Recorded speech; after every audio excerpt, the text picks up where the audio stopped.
ঢাকা 10-এ অন্যরা যারা নির্বাচন করতে চায় সবাইকে স্বাগত। আমরা চাই এটা প্রতিযোগিতাপূর্ণ নির্বাচন হোক এবং সেই নির্বাচনে আসিফকে চাইব যে আমরা স্বচ্ছ গ্রহণযোগ্য প্রক্রিয়ায় নিরপেক্ষভাবে একটা নির্বাচন হোক এবং ঢাকা 10-এর মানুষ তাদের জনপ্রতিনিধি বাছাই করে নিই এবং সেই বাছাই প্রক্রিয়ায় আমি আসিফ সহ অন্যান্য যে প্রার্থী আছে তারা সমান সুযোগ পাবে, জনগণের উপর আস্থা রাখবে, জনগণের রায় মেনে নেবে। এই মানসিকতা যেন প্রার্থী হিসেবে দল হিসেবে আমাদের সবার থাকে, সেই প্রত্যাশা রাখবো। নির্বাচনের চ্যালেঞ্জ কি দেখতেছেন?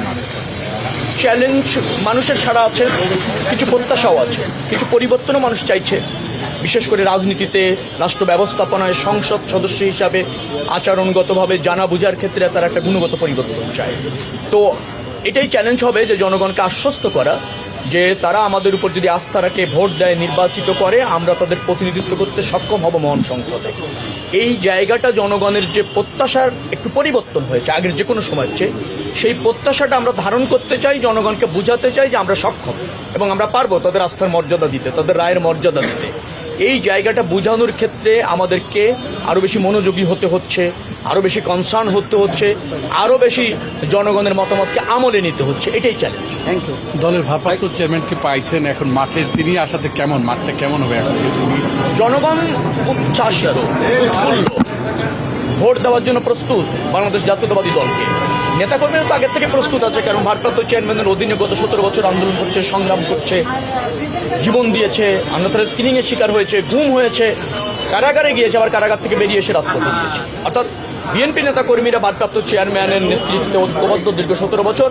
জনগণ ভারপ্রাপ্ত চেয়ারম্যান নেতা তারেক রহমানকে আরও উচ্ছ্বাসিত হয়েছে, আরও আশান্বিত হয়েছে, আরও বেশি আপনার স্বস্তি প্রকাশ করছে যে গণতন্ত্র এবং একটি নতুন বাংলাদেশ বিনির্মাণের প্রতিষ্ঠিত নেতা জনাব তারেক রহমানের বাংলাদেশের আগমন বিএনপি রাজনীতিকে আরও সমৃদ্ধ করেছে, জনগণের প্রত্যাশাকে পূরণের ক্ষেত্রে আরও বেশি আশান্বিত করেছে।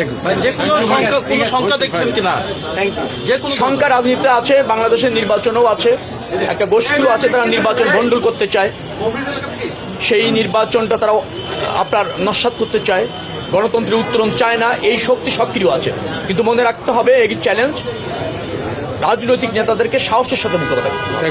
রাজনৈতিক নেতারা ভীত হলে চলবে না, চ্যালেঞ্জ থাকবে, ঝুঁকি থাকবে, তার মধ্যে দিয়ে আমাদের জাতির এবং আমাদের অগ্রগতি অব্যাহত রাখতে হবে।